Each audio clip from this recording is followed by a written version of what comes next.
Julie Lepore of the ASCAP Foundation.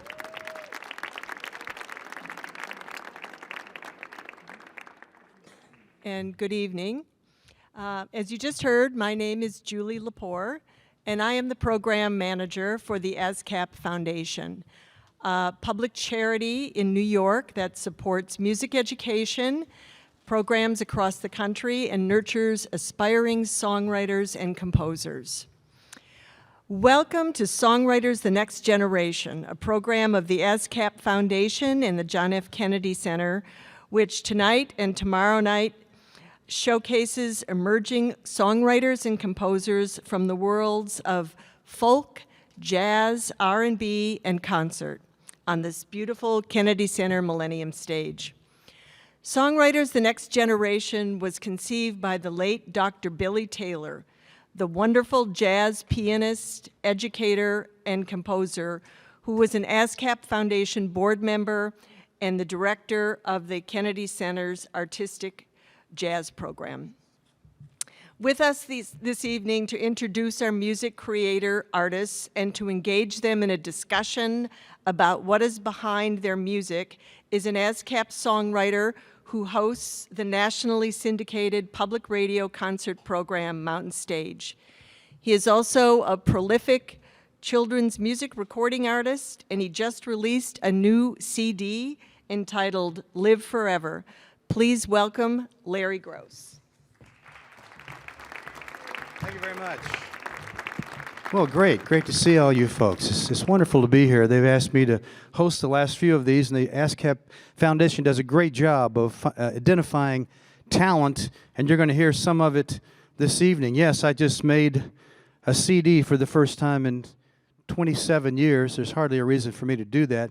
These people that the people that you're going to hear tonight are what they call these days emerging artists. I am what you call a submerging artist. And I had to get a website for myself. I never had this before. Mountain Stage, of course, has one, but I've never had one myself. So I got LarryGross.com, but I also got LarryGrossSucks.com. So don't try that. I already got that covered. We got two very different and two very, very talented groups tonight for you, individuals and groups, I should say.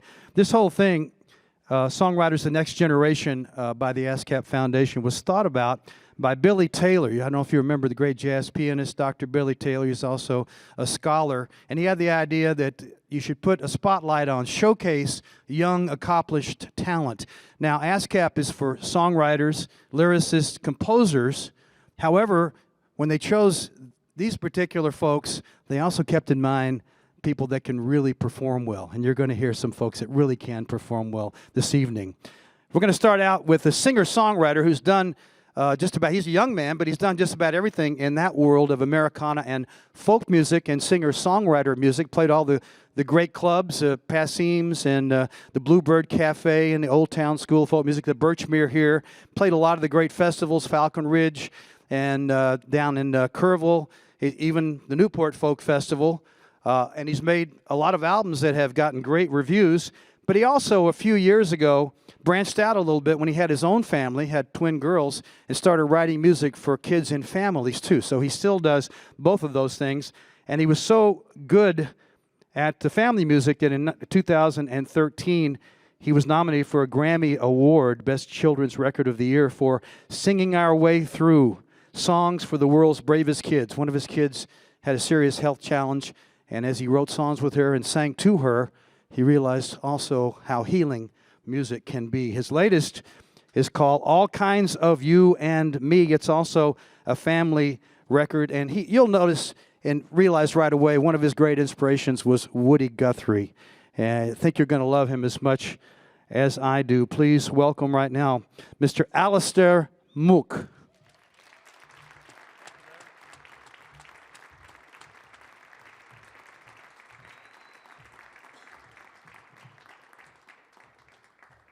Hey, everyone. How are you? All right. Boy, how do you do? I've been emerging for 25 years now. Someday I'm going to come out. How do you do that in 4 songs? I don't know, 4, maybe 5, we'll see. I'm going to start kind of at the end. This is when I discovered children. You know, when I had some, I started writing music for those people and their parents, and they need music too. This is a song called The Bright Side of Me. My parents don't like how I eat, 'cause there's food all over my face, and the floor and the cat, but I'm working on that. I'm improving at a gradual pace. And my parents don't like how I talk, 'cause I tend to say things quite loud. I may yell and shout, but hey, what about those things I do you should be proud of? I haven't jumped off of the roof yet. I haven't drawn on the walls nowadays. My lack of tattoos should come as good news, but it never seems to get any praise. The fires I've caused have been small ones, and most of them quickly extinguished. And though you may not care for the mud in my hair, I think it makes me look distinguished. Oh, why can't you look at the good stuff? There are so many good things I do. If you would look on the bright side of me, I'd look on the bright side of you. Sure, my face is a mess when I'm eating, but my napkin is always quite clean. And why not use my pants to wipe my hands? They're going in the washing machine. There are many things that I haven't broken, including this part of my arm, that box of eggs, my sister's legs, and the cat's come to no major harm yet. Oh, why can't you look at the good stuff? There are so many good things I do. If you would look on the bright side of me, I'd look on the bright side of you. There are 2 sides to every coin and story. There's a right side and left side of the street. The bright side of the moon is the side that we all see. Why not look on the bright side of me?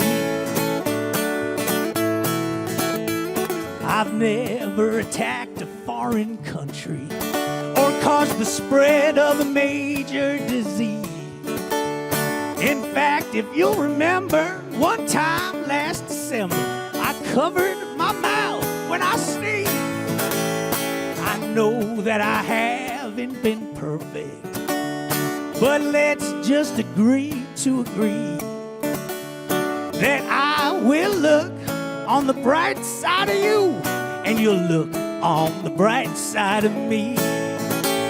Oh, let's all look at the good stuff. There are so many good things we do. If you would look on the bright side of me, I'd look on the bright side of you.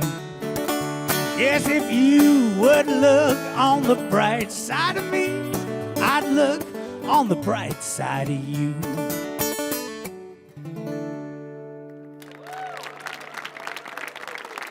Oh, thank you, guys.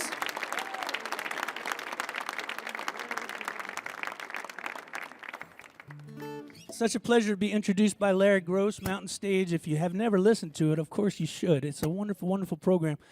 And Woody Guthrie was the person that made me want to do this. I started reading about Woody, and then I read his book, Bound for Glory, his memoir, when I was in high school, and changed my life. It felt like this history didn't feel old. It was like modern. It reached out and it grabbed me, and I always kept an eye on Woody as my career was progressing. And, you know, Woody and others of his generation, Mississippi John Hurt, Lead Belly, and Pete Seeger, of course, they didn't draw such strong distinctions between adults and kids. They played music for anybody who came to their shows, and that's what I've tried to do, too. This is a song that I wrote about Woody.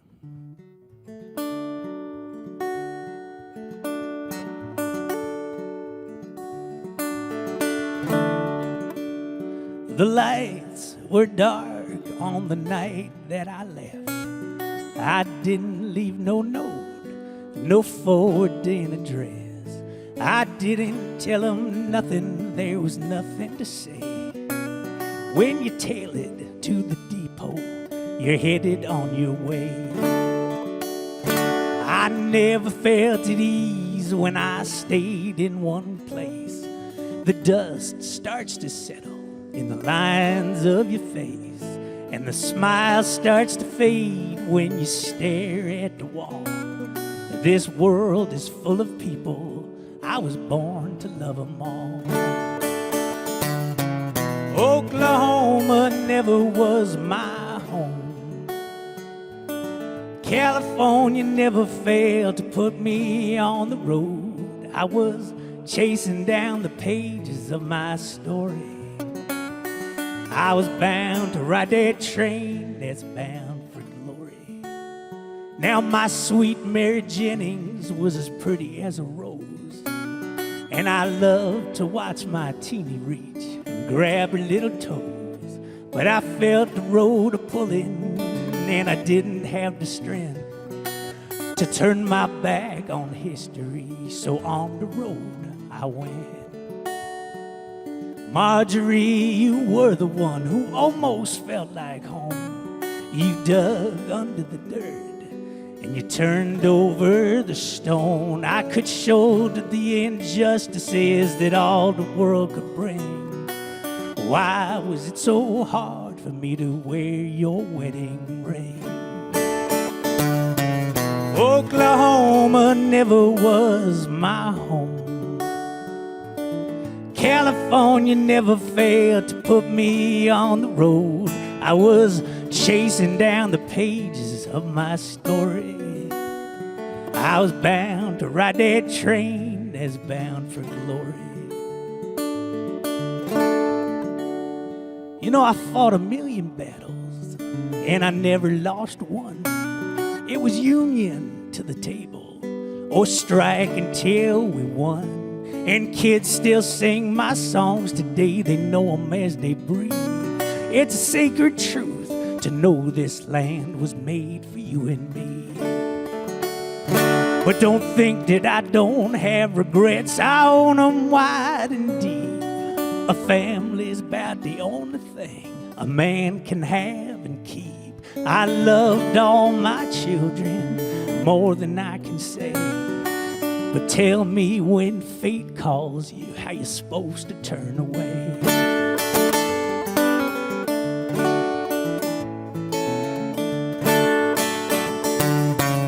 Oklahoma never was my home. California never failed to put me on the road. I was chasing down the pages of my story. I was bound to ride that train that's bound for glory. 'Cause I was bound to ride that train that's bound for glory.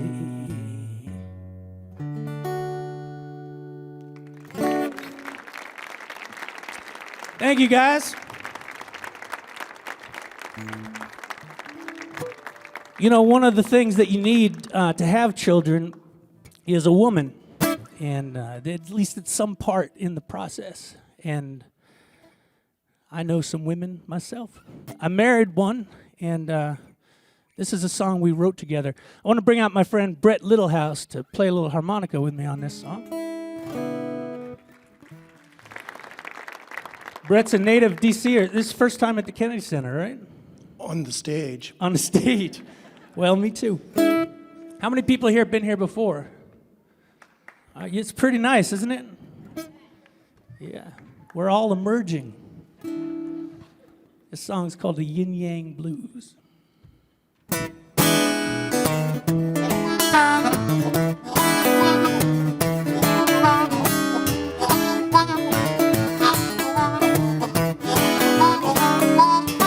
Well, I love you, baby. No, I don't. I need you now. I surely won't miss you if you ever go away. I wish I'd never met you, babe. Please stay. Well, these times we've had, the time I've lost, I treasure, dear man, what a cost I've paid since we first met. Please, baby, go and come back right away. I need you so.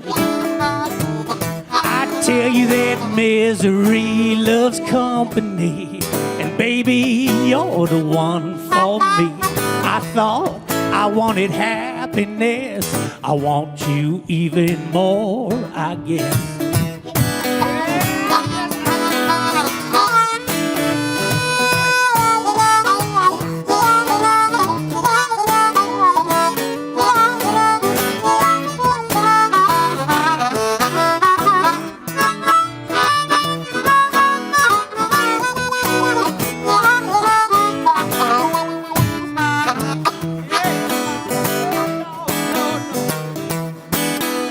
Changed the locks on my front door, 'cause I can't take you anymore. This afternoon I'ma make a second key and ask you to come spend your life with me. You know, it's a cosmic joke on man that we should love who we can't stand. I'm stuck with you, and babe, you're stuck with me. Honey, there's no place I'd rather be. I tell you that company loves misery, and you got lots in store for me. I thought I wanted happiness, I want you even more, I guess. Well, I love you, baby. No, I don't.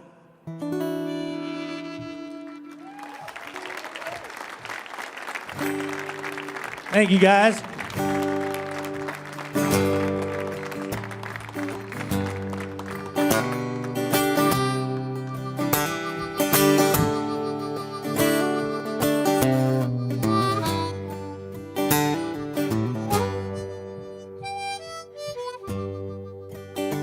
I wouldn't normally tune up like that, but this is the Kennedy Center, so special for you guys.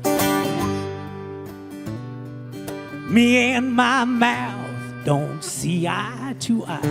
I think it's talking for some other guy. This guy is a jackass, and he says the wrong stuff. 42 years now, and I've had enough.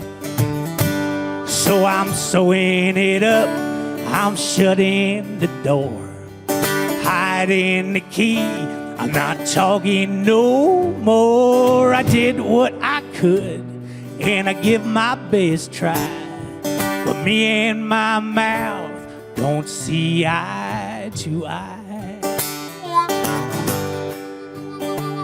My mouth goes out walking when I'm fast asleep, looking for trouble out there on the street. When I finally find it, it's like a bad dream. It's talking in tongues and making a scene. So I'm sewing it up, I'm shutting the door, hiding the key, I'm not talking no more. I did what I could, and I give my best try, but me and my mouth don't see eye to eye.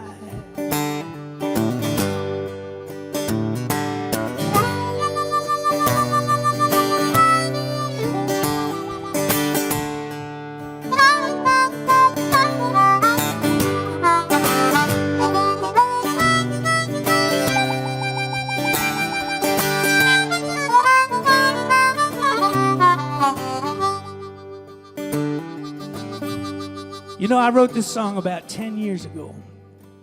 And the very first night I played it at this little bar. And there was a woman sitting right at the corner of the bar. And she was mouthing all the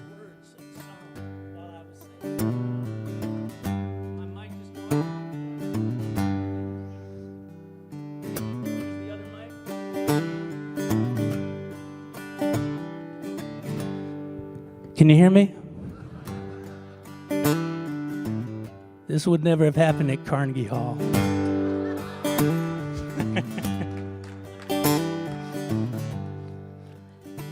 First night I played this song, this woman was mouthing all the words to the song. And it threw me, because I had just written it the night before.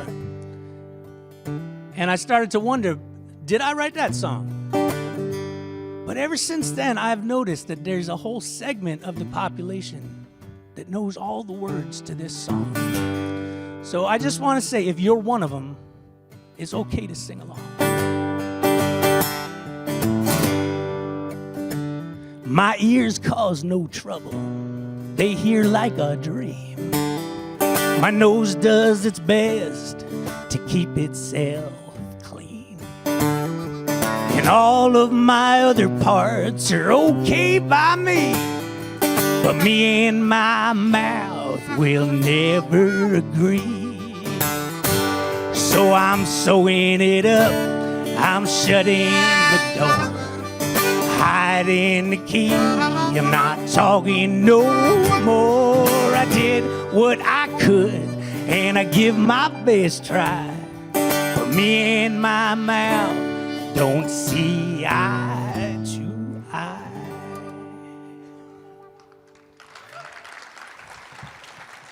Thank you, guys. It's such a pleasure being here. I'm going to do one more short one for you.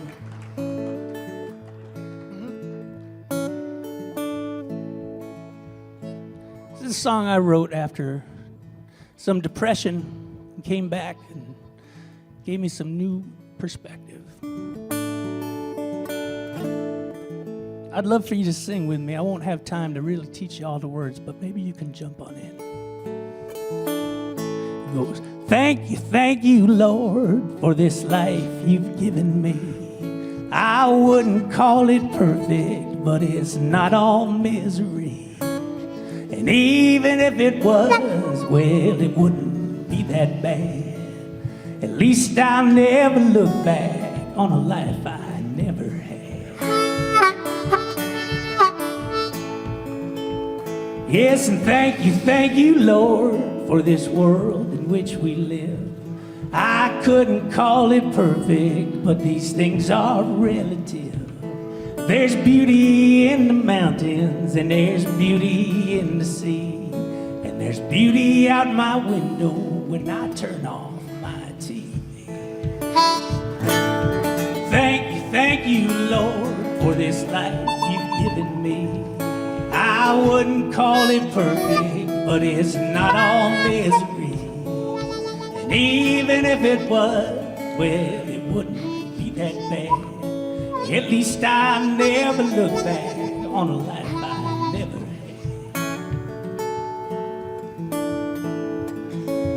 had. Yes, thank you, Lord, that I might live one more day. 'Cause I'd give to the one tomorrow's better than today. And even if it's not, I'd still like to stick around. 'Cause I think I like it here more than I would under the ground. Sing with me.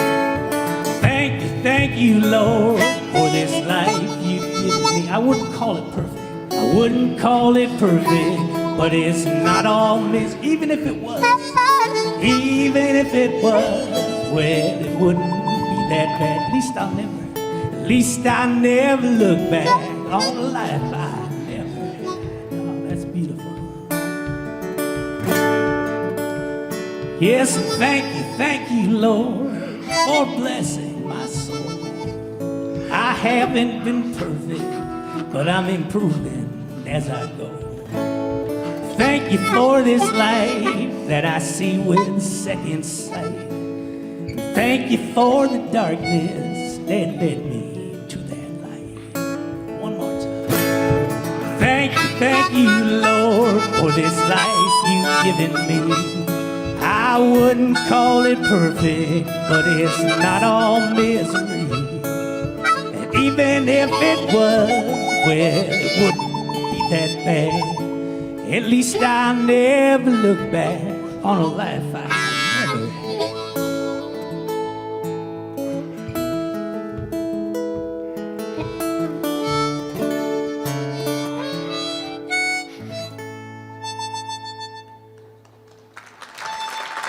Thank you, guys. Brett Littlehouse, everybody. Thanks, Brett. Let's hear Alistair it for Moock. Alistair. Alistair Moock right there. Give him a big hand. From Boston, Massachusetts, Mr. Alistair Moock. That's M-O-O-C-K. And Alistair is going to be out there after this show is over to maybe say hello to you, shake and howdy with you a little bit, and sell you a CD if you'd like to have some music to take home with you. And his music is very contagious. Great, great live performer right there, along with Brett Littlehales. And that's the folk tradition right there. Brett's from here, and I think Alistair and Brett didn't even know each other very well, or maybe not even at all until today. That's the way it works. You get together and you play music, and now they know each other very well. Well, it's a pleasure now to welcome a group that plays some very different kinds of music, and we'll take just a moment to rearrange the stage. If you're still wanting to come on in and sit down. We have a whole other act here that I'm eager to hear myself. We've heard a little folk Americana music, singer-songwriter right there, but ASCAP showcases just about every kind of music that you can imagine. Tonight, it will be jazz and folk, and tomorrow night, got some R&B and classical music. So if you want to come back, then you can hear even more. Our next guest is a young woman who is a much-hailed jazz percussionist and composer, and she had a recent album. Her first record was released not that long ago called Introducing Colleen Clark. It consisted, of course, of her own music, and it was produced by Gordon Stout, who was the Percussive Arts Society's Hall of Fame member, and it received a great critical acclaim from Downbeat, of course, the Bible of Jazz, and Zeal NYC. And she's not only a performer and a composer, but she's also a teacher, and she does jazz master classes for New York Pop's education program. She brought 3 very talented friends with her this evening to do some new music. I think, as a matter of fact, I believe one of these is going to be a premiere. She'll tell you, she'll introduce the band and tell you about each composition. So, please welcome right now Colleen Clark and the Collective.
Thank you all very much. Thanks so much for being here. What a fabulous crowd we have here in DC. This is our first time playing in DC, so we couldn't have had it any better. Thanks so much for being here and welcoming us so largely. That first tune we just played was called Phase 1, featuring Jay Ratman on the bass clarinet. Please give it up for Jay Ratman. And while I'm at it, I might as well introduce the band. Julian Shore on the piano. And Mr. Bam Bam Rodriguez on the big bass.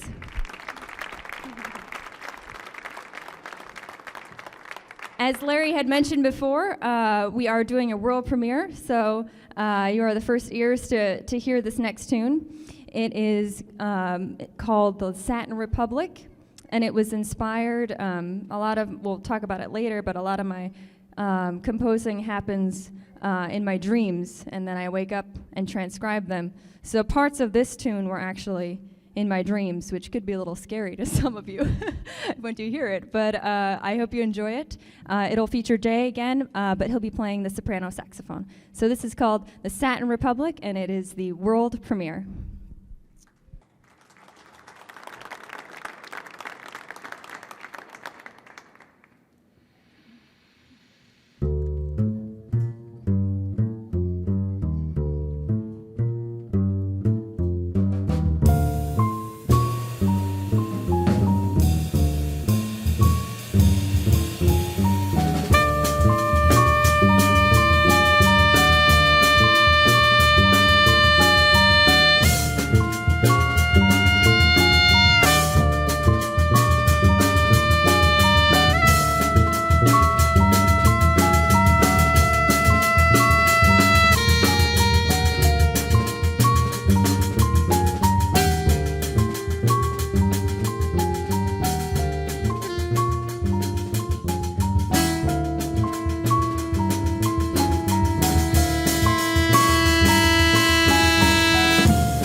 Thanks so much.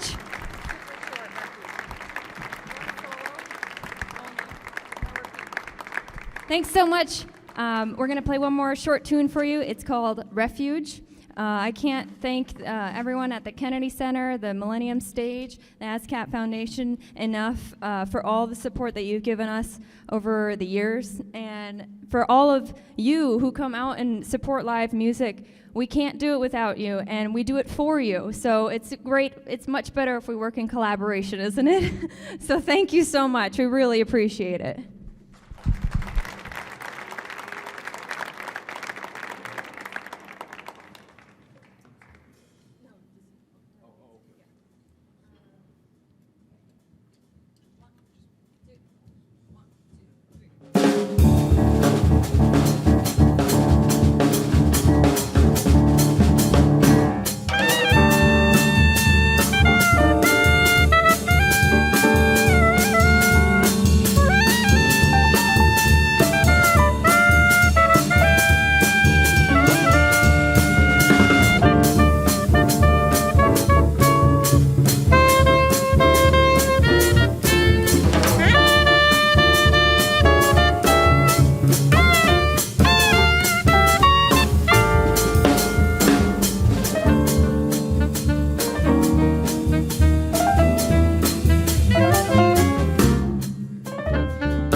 Colleen Clark. We're going to bring Colleen back out. Going to bring Alastair Moock back out. Colleen, by the way, has that album I told you about that was so well reviewed. She has a few of those too, so if you want to take a little of this music home with you, or Alastair's music, or both, even better, then in just a few minutes after we have a little chat here, they're going to be back out there, and they'll be happy to sell you a CD. But first, let's set up a chair or two. Set me over here so I can see the clock and make sure we don't run out of time. And to get Alistair and Colleen over here. Here you come. Come on back out. Very nice. Yeah.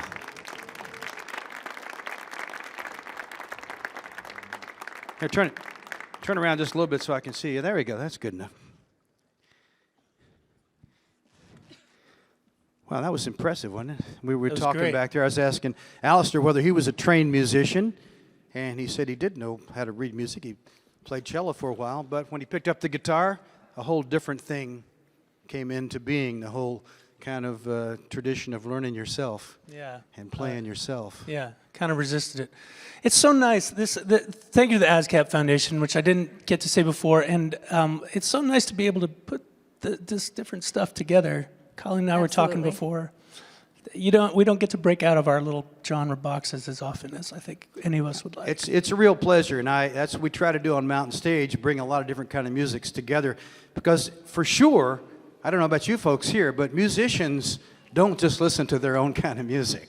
I guarantee you, musicians, you ask them what they're listening to, and it's something often that's very different than what they play, because obviously they get informed. Let me start with Alistair for a moment.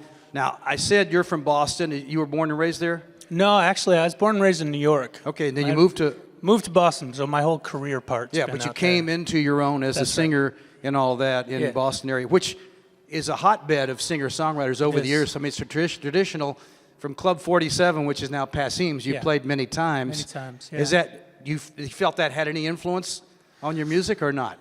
You know, I kind of stumbled into Boston. I went there after my college, and I didn't go there with a lot of purpose, but I was lucky to end up there because the community has been, it sustains me. To have musicians around and to be able to bounce stuff off each other and have access to incredible side people. I know that's true in New York too. So it's nice to be around a place where there's something happening. And singer-songwriters, there is a lot of back and forth. I mean, I'm sure there's some professional jealousy always in every genre, but with singer-songwriters, you'll find many times they're very supportive. Sometimes they write together. Yeah. Sometimes I know Mark Corelli's a friend of yours. Yeah. And Lori's a friend of yours, McKenna. Lori McKenna, and I've seen your show up there when she came and performed. And David Staples, great show. It just definitely it stirs it all up and gets you thinking about it. So when's the first time you wrote a song? Would you start really early, or you didn't start till you got to college? I didn't start playing guitar until I was about 17 or 18, so I was pretty old. And I started writing very, very bad songs at that point. Do you remember your first song you ever wrote? You're trying to forget? Yeah, and I remember some of the lines. I'm not going to ask you, don't worry. Don't worry. Yeah, I remember. A friend of mine is putting on a show where he's calling it 3x3. He's asking people to tell about their first thing that they did in their career, their most recent, and their favorite. But I won't ask you to sing your first song. When's the first time you made money playing or singing music? I came to Boston in '95 and did a lot of playing in the open mics. That was kind of the way to go there. Took a long time. Hey, there's hundreds of dollars to be made in folk music, folks. So if you don't have a job now, think about it. Yeah. Alistair's, believe me, he's underplaying himself. Before I want to move over to Colleen. Before I do, the way you got into doing music for kids and families, you do everything now. I mean, you'll play just a club and do your stuff, but you'll also play concerts for families. Right. And you've made those records, very successful records, I might add. How did that come about? Was it the fact you had kids, or you got interested before that? I always wanted to make a kids album. I don't know why. I always had this thing, and it wasn't just Woody Guthrie's trajectory. Like, I had an album in college, a Taj Mahal album that he made for kids that I used to listen to all the time. So that idea of being able to do sophisticated stuff that could speak to parents and kids and And this Joe Raposo Award that the ASCAP Foundation was nice enough to give me in the honor of Joe Raposo, who was the music director for Sesame Street. Sesame Street always did that, you know, and what Charles Schultz brought jazz music into Peanuts, and that the idea that you don't have to dumb stuff down. I always wanted to somehow embrace that. Yeah. Well, kids' music is what kids like, and kids can like a lot of things if their parents play for them.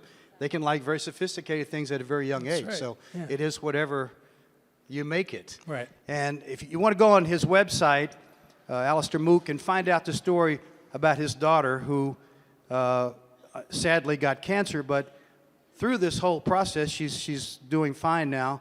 But he worked through it and wrote songs for her and with her, and realized what a healing presence music can be. Yeah, it really brought me back to the reasons that all of us start by, we sit in our little rooms and listen to our records, and it has this magical thing when we're young, and then you become, professional, and it starts to become a job, and you can forget. So I think everybody needs those moments to come back, and this was kind of an extreme one, but it reignited everything. Kids do that. They bring your life back to where it's supposed to be. Yeah.